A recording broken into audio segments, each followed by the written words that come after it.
உங்களை யாராவது உதாசீனப்படுத்துறாங்களா? கவலைப்படாதீங்க. அவங்க முன்னாடி வாழ்ந்து காட்டுறது தான் நீங்க அவங்களுக்கு கொடுக்கிற மிகப்பெரிய பதில். அதிர்ஷ்டம் இருந்தா மட்டும்தான் ஜெயிக்க முடியுமா? இல்லவே இல்லை. உங்க வாழ்க்கைய அதிர்ஷ்டத்தோட உருவாக்குற சிற்பியே நீங்க தான். தோல்வி உங்களை துரத்துதா? அப்போ ஒரு ரகசியத்தை தெரிஞ்சுக்கோங்க, இனி உங்களுக்கு தோல்வியே வராது. உதாசீனமும் விடாமுயற்சியும். இந்த உலகத்துல ஊக்குவிக்கப்பட்டு முன்னேறியவங்களை காட்டிலும் உதாசீனப்படுத்தப்பட்டு முன்னேறியவங்க தான் அதிகம். யாராவது உங்களை உதாசீனமா பேசினாங்கன்னா வருத்தப்படாதீங்க. வாழ்க்கை உங்களை முன்னேற்றத்துக்கான வழியை காட்டுது அப்படின்னு எடுத்துக்கிட்டு உங்களை யாரு கேவலமா பேசினாங்களோ அவங்க முன்னாடி கெத்தா வாழ்ந்து காட்டுங்க. எத்தனை முறை அழிச்சாலும் சிலந்தி தன்னுடைய வலையை மீண்டும் மீண்டும் உருவாக்கிட்டே தான் இருக்கும். நீயும் உன்னோட முயற்சியை கைவிடாத. உன்னுடைய முயற்சி தான் உனக்கான சாம்ராஜ்யத்தை உருவாக்கும். இருப்பதை இழக்காம இருக்கிறதுக்காக இழந்ததை மறந்துடுங்க. இல்லாததை பத்தி நினைச்சு நீங்க ஏங்கிக்கிட்டே இருந்தீங்கன்னா இப்போ அது உங்க பக்கத்துல இருக்கதை அனுபவிக்கவே முடியாது. உங்களை ஆரம்பத்துல பார்த்து சிரிக்கலாம், ஆனா உங்க வெற்றியை பார்த்து அமைதியாக்கி விடுவாங்க. அப்படிங்கிறத மைண்டை ஃபிக்ஸ் பண்ணுங்க. தன்னம்பிக்கை உழைப்பினுடைய வலிமை.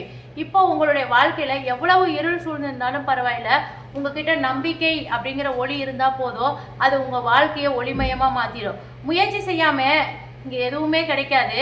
முயற்சி செய்வோருக்கு வாழ்க்கையில முன்னேற்றம் நிச்சயமா வரும். வரும் வழியில சின்ன சறுக்கல்கள் கூட உங்களை கீழே தள்ளிவிடக்கூட அதிக வாய்ப்புகள் இருக்குது.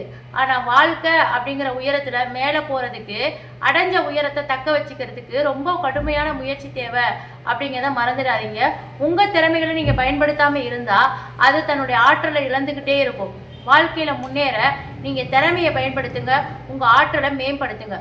குறை தேடக்கூடிய கண்கள் எப்பவுமே இழப்பை மட்டும்தான் பார்க்கும், ஆனா நிறை காணக்கூடிய இதயம்தான் வெற்றியை ருசிக்கும். உன்கிட்ட இன்னைக்கு இருக்கிறது சின்னதா இருக்கலாம், ஆனா நீ அதை மகிழ்ச்சியோட ஏத்துக்கோ. உன்னோட அந்த நேர்மறையான மனநிலை தான் நீ இழந்த அனைத்தையுமே உனக்கு திருப்பி கொடுக்கும். பதவி, பணிவு, சுயமரியாதை. பார்த்தீங்கன்னா பதவிங்கிறது எல்லாருக்குமே ஒரு பொறுப்பை கொடுக்கும். பணிவு அப்படிங்கிறது புகழை தரும். உயரம் ஏற ஏற தலை வணங்கினாதான் உண்மை உனது வெற்றியை தேடி தரும். பதவி உங்களை உயரத்துக்கு அழைச்சிட்டு போகலாம், ஆனால் நீங்கள் எத்தனை பேரை பணிவால உயர்த்தி இருக்கீங்க அப்படிங்கிறது உங்ககிட்ட தான் உங்கள் உண்மையான வெற்றி அடங்கியிருக்குது. பதவி வரும்போது செருக்கு வர்றது வீழ்ச்சியினுடைய அறிகுறி. பணிவு இருக்கிறது வளர்ச்சியினுடைய அடையாளம். தாழ்ந்து உயர்தல் தான் தலைவனுடைய அடையாளம். முயற்சி இல்லாமல் ஒரு கனவு காணாத, ஏன்னா உழைப்பு இல்லாத கனவு வெறும் பகல் கனவு. முயற்சி இருக்கும் இடத்துல தோல்விக்கே இடம் கிடையாது. ஏன்னா ஒவ்வொரு முயற்சியுமே உன்னை வெற்றியை நோக்கி ஒரு படி மேலே அழைச்சிட்டு போகுது. விமர்சனங்களை ஏற்றுக்கோங்க. அடுத்தவங்க என்ன சொல்கிறாங்க, அதை சொல்கிறாங்க அப்படின்னு சொல்லி எந்த முடிவையும் நீங்கள் எடுத்துக்காதீங்க. அடுத்தவங்க 1000 சொல்லுவாங்க, அது அவங்களுடைய பொழுதுபோக்கு. கஷ்டம்னு வரும்போது எல்லாருமே காணாமல் போயிடுவாங்க. உங்களுக்கான விஷயங்களை நீங்கள் தான் கவனமாக இருக்கணும். வதந்திகளை பார்த்து வருத்தப்படாதீங்க. உங்ககிட்ட நேரில் மோதி வெல்ல முடியாதவங்க கூட பெரும்பாலும் உங்களை பற்றி தப்பு தப்பாக அவதூறு பரப்புவாங்க. அதுக்கெல்லாம் வருத்தப்பட்டு உங்களுடைய நேரத்தையும் ஆற்றலையும் வீணடிக்காதீங்க. ஒருத்தருடைய வெற்றி தோல்விக்கு காரணம் வேறு யாரும் கிடையாது, அவங்களே தான். நம்ம வாழ்க்கையில் எடுத்து வைக்கக்கூடிய ஒவ்வொரு முடிவும் நம்முடைய முன்னேற்றத்திற்கு, அதாவது சீரழிவுக்கு காரணமாக விளங்குது அப்படிங்கிறத புரிஞ்சுக்கோங்க. அதிர்ஷ்டம் இருந்தால் தான் வெற்றி கிடைக்கும் அப்படிங்கிறதெல்லாம் வீண் பேச்சு. உண்மையிலேயே அதிர்ஷ்டம் அப்படிங்கிறது அவங்கவுங்களே உருவாக்கிக்கிறது தான். உங்களுடைய அதிர்ஷ்டத்தை உருவாக்கக்கூடிய சிற்பி நீங்கள் தான், மறந்துடாதீங்க. இலக்கை நோக்கி பாதையில் உங்களுடைய ஒவ்வொரு அடியும் நம்பிக்கையோடு எடுத்து வைங்க. நம்பிக்கைங்கிறது பூஜ்ஜியம் மாதிரி, அது தனிச்சிருந்தா பயன் இல்லை. உழைப்பு அப்படிங்கிற ஒன்னோட சேர்ந்து இருந்தாதான் அதோடைய மதிப்பு ஏறும். எல்லாத்தையும் விட உயர்வானது என்ன மாறும். என்னால் முடிஞ்ச வரைக்கும் நான் கடினமாக உழைக்கிறேன், என்னால் வாழ்க்கையில் முன்னேற முடியுமா அப்படின்னு அவநம்பிக்கை ஏற்படுத்தாதீங்க. கடினமாக உழைப்பவங்க கட்டாயமாக வாழ்க்கையில் முன்னேற முடியும். ஆனால் அதுக்கு உங்களால் முடிஞ்ச வரைக்கும் அல்ல, நீங்கள் நினைச்சதை முடிக்கிற வரைக்கும் கடினமாக உழைக்கணும். ஒரே அளவு படிப்பும் திறமையும் 2 பேர்கிட்ட இருக்கு. ஒருத்தர் பெரிய வெற்றி பெறாரு, மற்றவங்கள விட கூடுதலாக உழைக்கிறது தான் வெற்றி பெறுபவங்களுடைய வெற்றிக்கான ரகசியம். கூடுதல் உழைப்பு மூலமாக நமக்கு என்ன வெற்றி கிடைக்கும்னா, உழைப்பை பல மடங்கு நம்ம போட்டுக்கிட்டே இருந்தோம்னா நமக்கு அது ஒரு மிகப்பெரிய வெற்றி பொக்கிஷமாக கிடைக்கும். உங்ககிட்ட தவறு இருக்குது நீங்கள் அப்படின்னு நீங்கள் பார்த்தீங்கன்னா அதை மாற்றிக்கிறதுக்கும் திருத்திக்கிறதுக்கும் உங்களுடைய மனப்பக்குவத்தை வளர்த்துக்கோங்க. தப்பு செஞ்சால் தப்புன்னு ஒத்துக்கோங்க. தைரியமாக அதை திருத்திக்கிறதுக்கான வழியை பாருங்கள். அதுதான் வெற்றிக்கான வழி.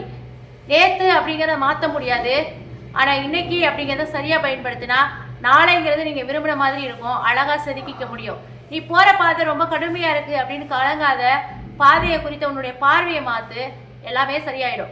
உங்களுடைய சின்ன நம்பிக்கை தான் உங்கள் வாழ்க்கையில் மிகப்பெரிய மாற்றங்களை கொண்டு வருது.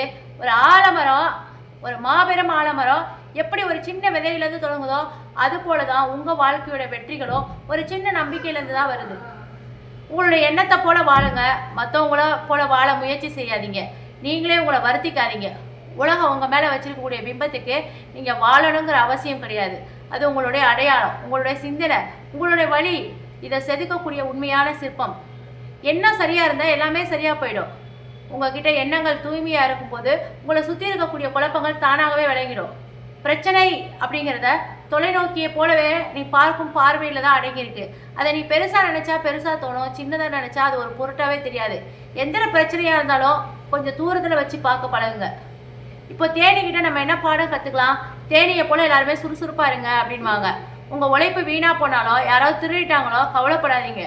தேனீக்கள் சேகரிக்கும் தேனை யாராலையும் திருடிவிட முடியும். ஆனால் தேனை சேகரிக்கக்கூடிய திறமையை தேனிக்கிட்டேருந்து யாராலையும் திருட முடியாது. அதுபோல தான் உங்களுடைய உழைப்பை மற்றவங்க திருடலாம், ஆனால் உங்களுடைய திறமையை மற்றவங்களால திருட முடியாது. வாழ்க்கை நமக்கான பாடத்தை கற்றுக் கொடுத்துட்டு தேர்வு வைக்கிறதில்ல, தேர்வு வச்ச பிறகு தான் பாடத்தையே கற்றுக் கொடுக்குது. முயற்சி, பயிற்சி, நம்பிக்கை, இந்த மூணையும் கைவிடாதீங்க. முயற்சி, பயிற்சி, நம்பிக்கை, இந்த மூணையுமே கைவிடாதீங்க. வாழ்க்கை உங்களை ஒருபோதும் கைவிடுவது கிடையாது. நிச்சயமாக உங்களுடைய தடைகள் எல்லாம் உடைச்சிட்டு நீங்கள் வாழ்க்கையில் ஜெயிச்சு வருவீங்க. உங்களுக்கு இந்த வீடியோ பிடிச்சிருந்ததுன்னா உங்களுடைய கமெண்ட்டை பதிவு பண்ணுங்கள். அது மற்றவங்களுடைய வாழ்க்கையில் ஒளியேற்றி வைக்கிறதுக்கு ஒரு பாதையாக அமையும். உங்களுக்கு வீடியோ பிடிச்சிருந்ததுன்னா லைக் பண்ணுங்கள், நம்ம சேனலை சப்ஸ்கிரைப் பண்ணுங்கள். நாளைக்கு அடுத்த ஒரு வீடியோவில் நம்ம பார்க்கலாம்.